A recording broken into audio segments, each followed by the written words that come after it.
Good evening. Thank you, everybody, for joining us today. Rosangela and myself are here to present to you the 2024 general election candidate and campaign overview. The goal with this presentation is to go over just best practices and other brass tacks that our office wants to give campaigns and candidates in the Santa Fe County area.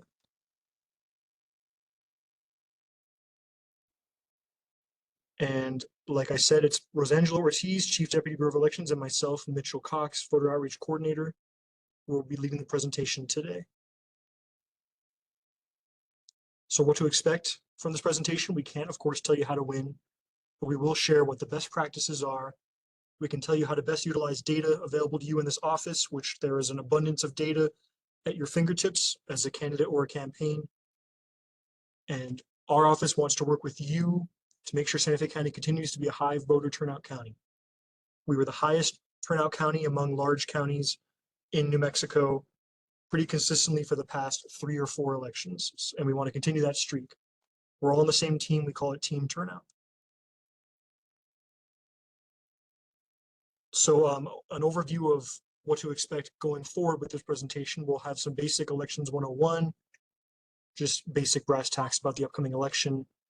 We'll have the innovations that our office is working on, some get out the vote best practices, how to request data, important dates and information.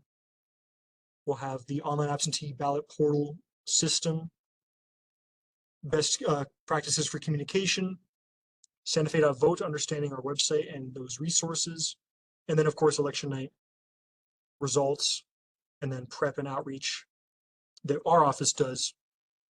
And then of course we'll conclude with questions. But Rosangela, if you want to go ahead and take over. Thank you. Thank you, Mitchell. So elections 101, we want to make sure to give you this information just because there are multiple ways of voting. So you can vote absentee, and this is something that you have to request an absentee ballot either online or through a paper form. The deadline is coming up, and so that is going to be October 22nd is the deadline to request an absentee ballot. You can also vote early, and this is at any of our early vote locations. The current location that is open is the clerk's office. So that is happening right now. And also this Saturday, which is Saturday, October 19th, we'll have our expanded early voting, which means 9 more sites will open. And so that will be the fairgrounds, also Santa Fe Community College, Nancy Rodriguez. We can show you where the entire list is. And then, of course, if you want to wait till the last minute, that is election day, you can do that. And so on November 5th, we'll have our 33 sites available throughout the county. If you or any relatives are living overseas, you also have the ability to vote as a federally qualified elector. These are our voters that are living overseas or those that are serving in the military have that ability. So as of 9/30/2024, we did send out over 1,000 ballots to voters living overseas. If you are visually impaired, you also have the ability to get a ballot. It's online, and you do need screen reading software. And then that means that the ballot will be read to you. You will be able to vote independently from your computer, and then you will have to submit that ballot back to us. In addition, if you are in a situation where your address, everything has to remain confidential, we call those voters safe at home. You do have the ability to also get a ballot through the Secretary of State. And so all of that information is found on the Secretary of State's website. If for some reason you do need special accommodation at the polls, we do have that ability. There is a way for you to vote from a wheelchair, or also listen to the ballot at the polling site. All of our tabulators have the capability of additional request if necessary. There are also a few types of elections, and right now we are seeing the general election, not just the general, but a presidential, which is why there's such high turnout already. In addition to the general, we have the primary, which we just had in June, and then we also have the local. The local will happen in a year from now. There is also a special election, and that happens throughout the year. There's specific timeframes when that happens. But those are the 3 types of elections happening in all of New Mexico. Here's some deadlines. So the deadline that actually just passed was October 8th. That was the last time to register online or via paper. The October 22nd deadline is related to the last day to request an absentee ballot. So that is coming up fast. So if you do need to request an absentee ballot, we urge you to go online and do it right away. It is taking about 7 days each way for the ballot to get to your address and then back to our office. So if possible, make sure to drop your ballot at any of our Dropbox locations. The last day to vote early will be Saturday. So that's the Saturday before Election Day on November 5th. And we do have 10 early voting convenience centers. You can find out what the closest location to you is on our website, santafe.vote. And we also have 33 Election Day convenience centers. I always like to ask, where do you usually vote? And so, especially because, you know, the fairgrounds is where 1 out of 8 voters in Santa Fe County vote. We will have our locations at the schools, at the community college for early voting, and then also the usual fire stations, community centers. So we want to make sure that you make a voting plan. You need to vote, you know, as early as possible, if possible. And if you're not registered to vote, or if you need to update your registration, you can do that using the same day voter registration stations at each of the polling sites.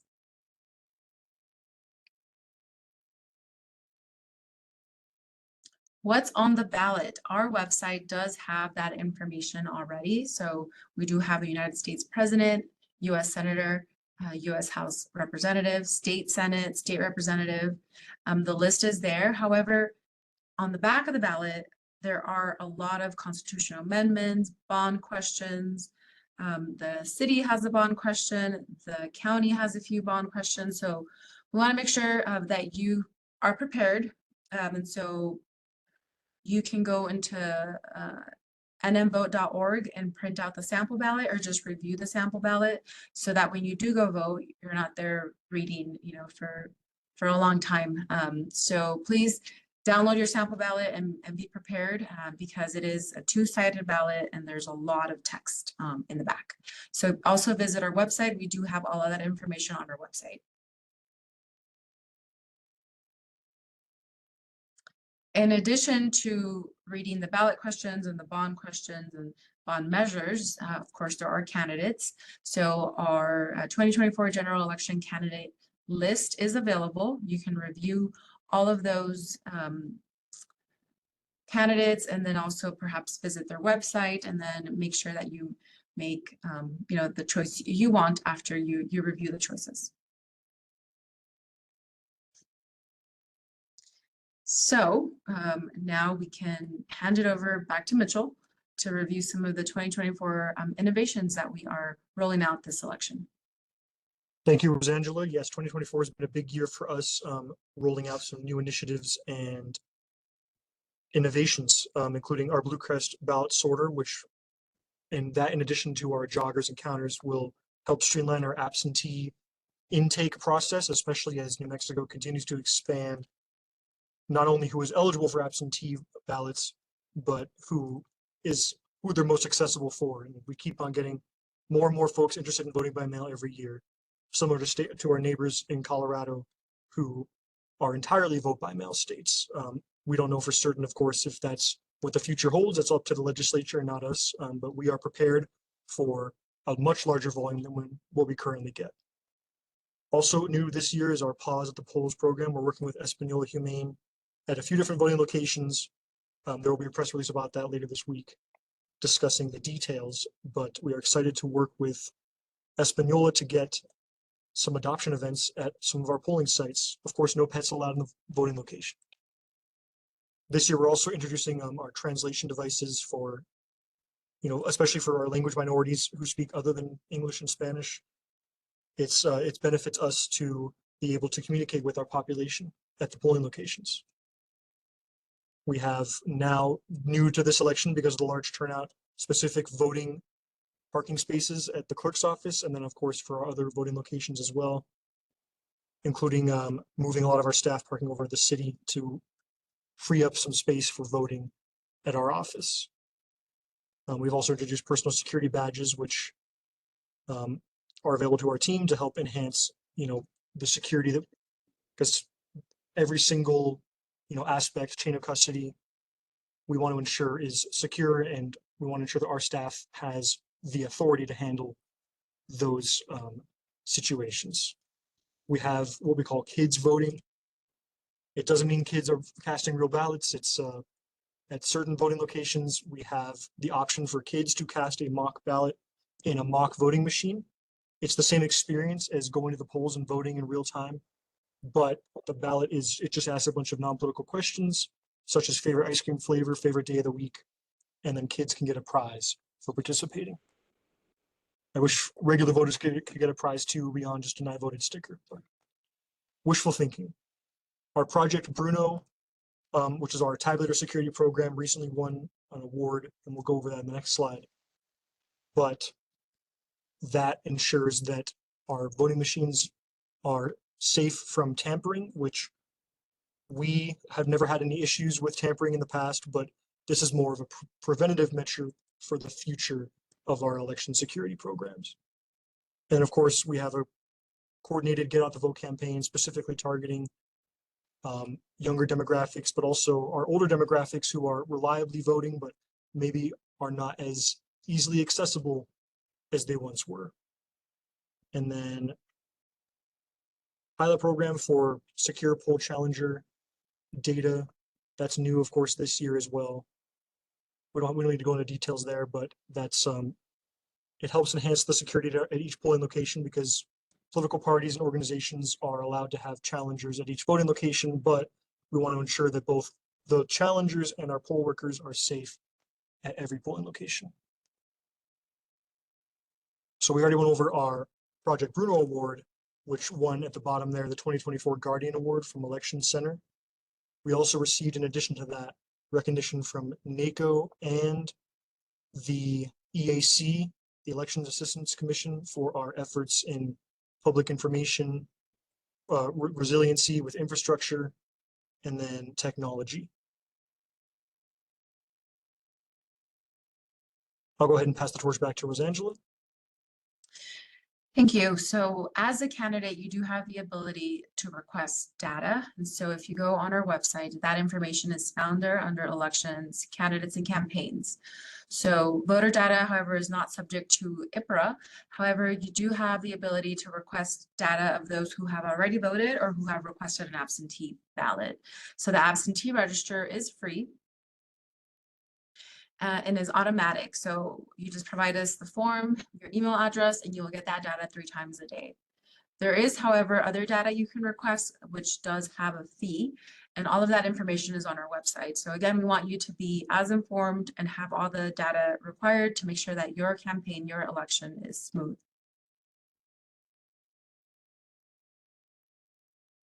Our online absentee portal will be open until this Tuesday, so October 22nd. You can request an absentee ballot there. You can also forward or email us or even mail us a paper request to ensure that you do get an absentee ballot. We're already getting to the point where, if you do get an absentee ballot, we are going to ask you to drop it at one of our ballot drop-off locations or at any of our polling sites to ensure that we receive it timely. Ballots will have to be in our hands by Election Day, November 5th, 7 p.m.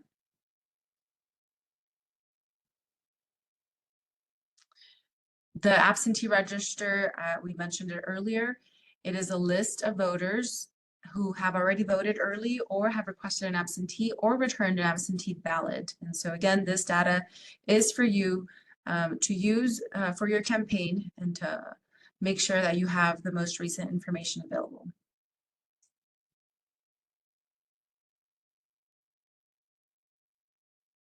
Okay, Mitchell. Thank you, Rosangela.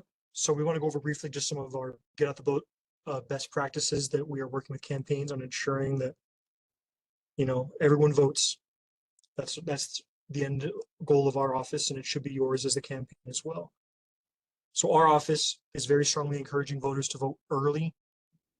And where you come in as a campaign is you can identify who has already voted. These are your most loyal supporters. And it saves you money and time on campaign resources because you no longer have to contact a voter who has already voted this election.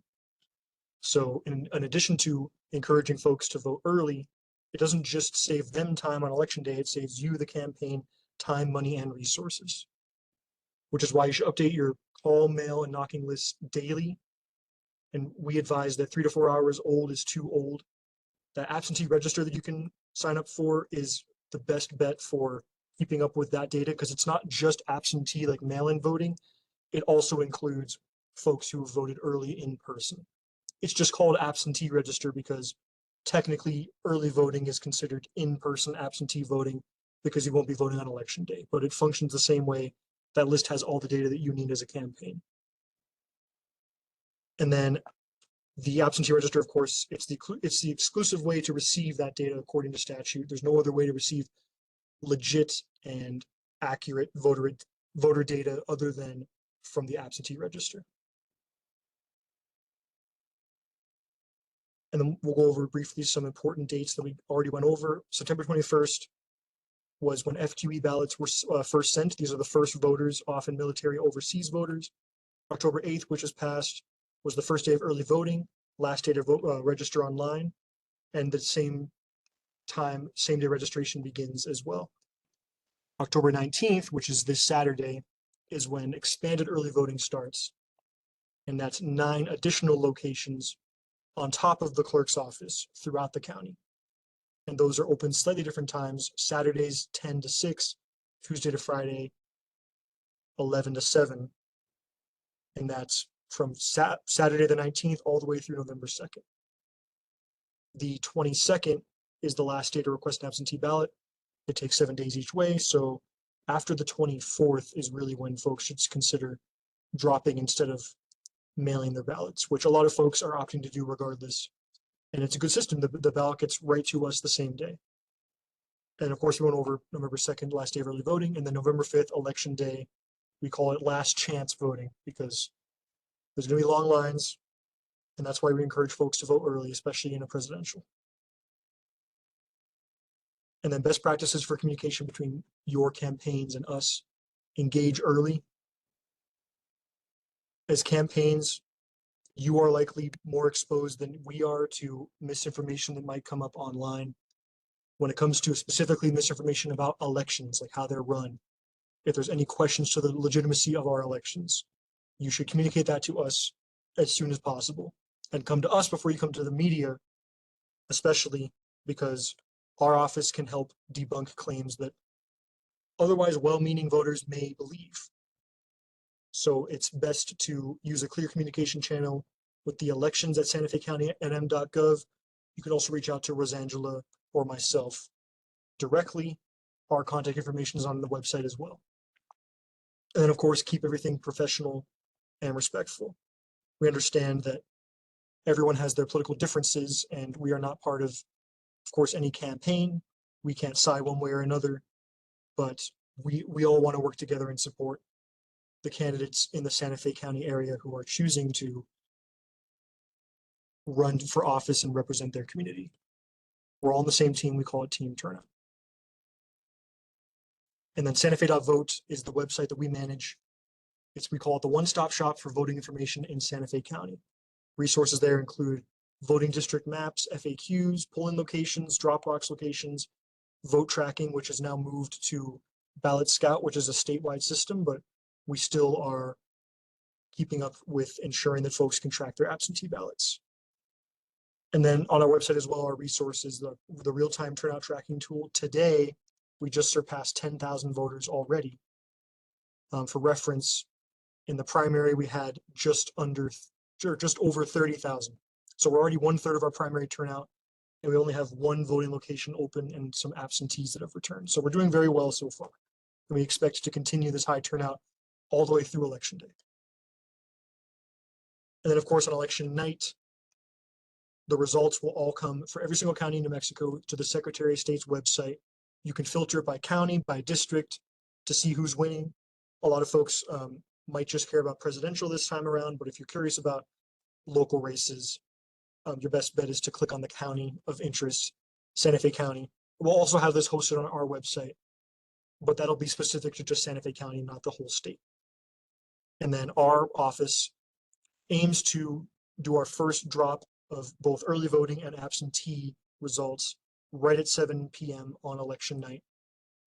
And those results encompass a majority of all ballots cast in Santa Fe County.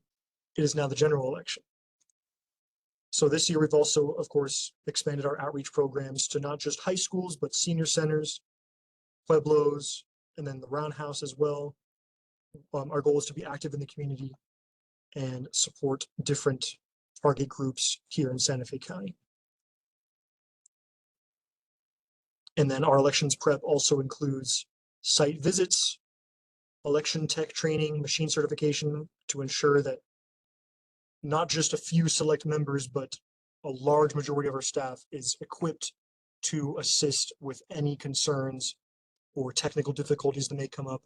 You don't have to just be a member of a small team of certified technicians. We are all technicians here in Santa Fe County. But that concludes our presentation for today. Please let us know if you have any questions, or of course you can email questions to elections@santafecounty.nm.gov as well.